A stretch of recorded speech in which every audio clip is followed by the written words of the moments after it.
Sorry? You know how much they received. That's why Opio Ndie is the Minister for Energy.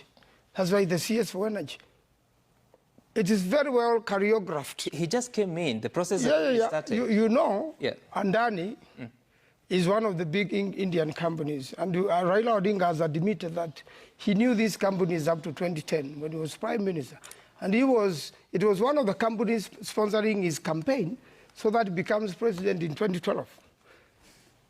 Is that so? These are some of the companies. So it's a bigger plot. That's a very serious allegation. Yes, they are. And that's why there's no procurement. If everything was to be serious, everything should have been on the table. Different companies should have been allowed to compete for the same jobs. How come they are direct procurements? Adani Group was sponsoring Azimio campaigns. No, it wasn't Azimio those days. They sponsored the presidential campaign of Raila Odinga. Which election? 2012. 2013. There was a code there. There was a code movement. Kalonzo Musyoka was the running mate. Yeah, Kalonzo was part of the code. It was part of it. So these are old. These are I don't have the exact amounts, but you know campaigns are funded by different people. You're certain about what you're saying? Person, you know the campaigns, the presidential campaign is owned by a lot of foreigners a lot of times. It's owned by businessmen a lot of times. Interesting revelations. I'll get to you, Wakili, but first, Deputy Speaker, so we're hearing this, and there's that allegation that the PPP law was designed in a way to exclude Parliament. What do you have to say about that? But also, do you have any information why there appears to be direct procurement, especially when you talk about the Jomo Kenyatta International Airport expansion? Ladies and gentlemen, yesterday Raila Amolo Odinga endorsed the Adani deal.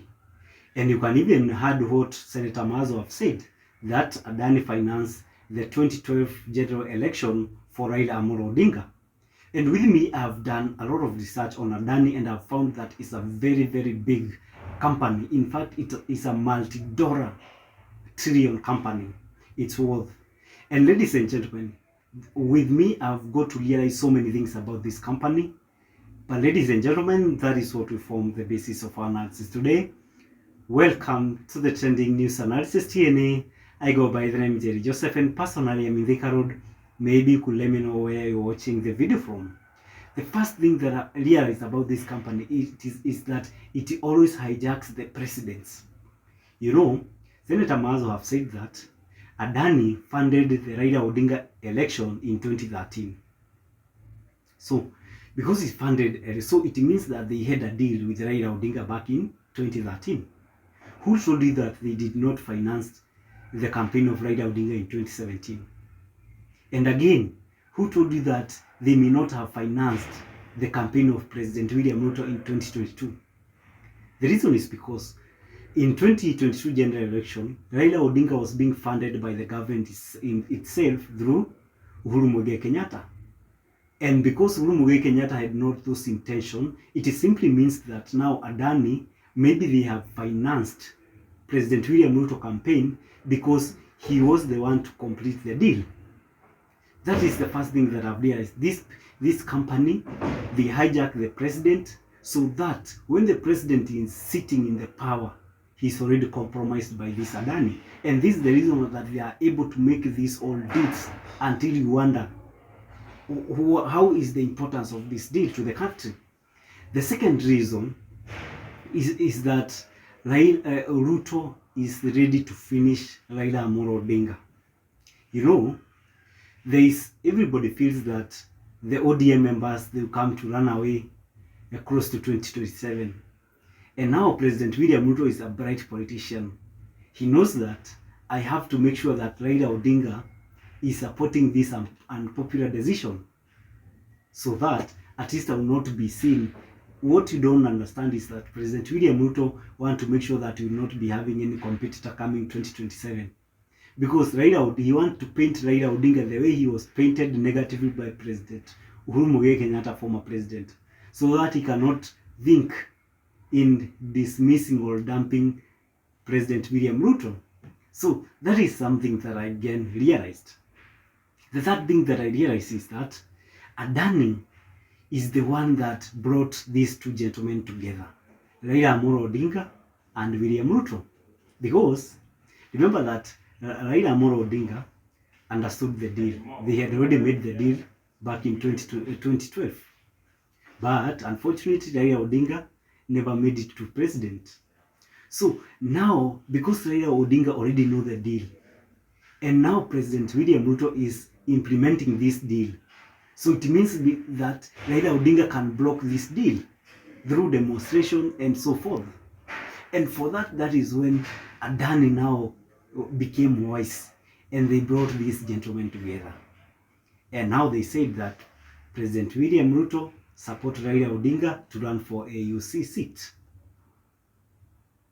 Again, now you Raila Amolo Odinga endorse and try to quote this thing to be a secret.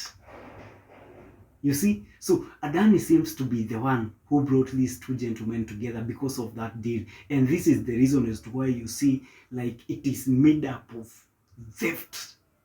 Because these two gentlemen, they have to eat. And this is also translated as to why William Ruto, because he wants again these people to take the blame. He gave Raila Odinga the docket for energy. He gave Raila Odinga the docket for CS for treasury.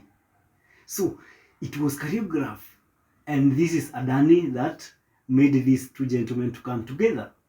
The fourth reason is that I have come to know that the original fight between the deputy president and the president might have begun with this deal. Maybe these people now, after, because I don't think that Rigathi Gachagua might be knowing how William Ruto had agreed with Adani. So when he came to realize that this deal is this kind, and according to him, Adani has not helped him with anything and is not seeing any need, that is the reason that they drifted. And now this deal have to sail through. That is the reason William Ruto together with Raila Odinga, they are seeing that Rigathi Gachagua might have to go, whether rain or sunshine. Ladies and gentlemen, that is my thinking.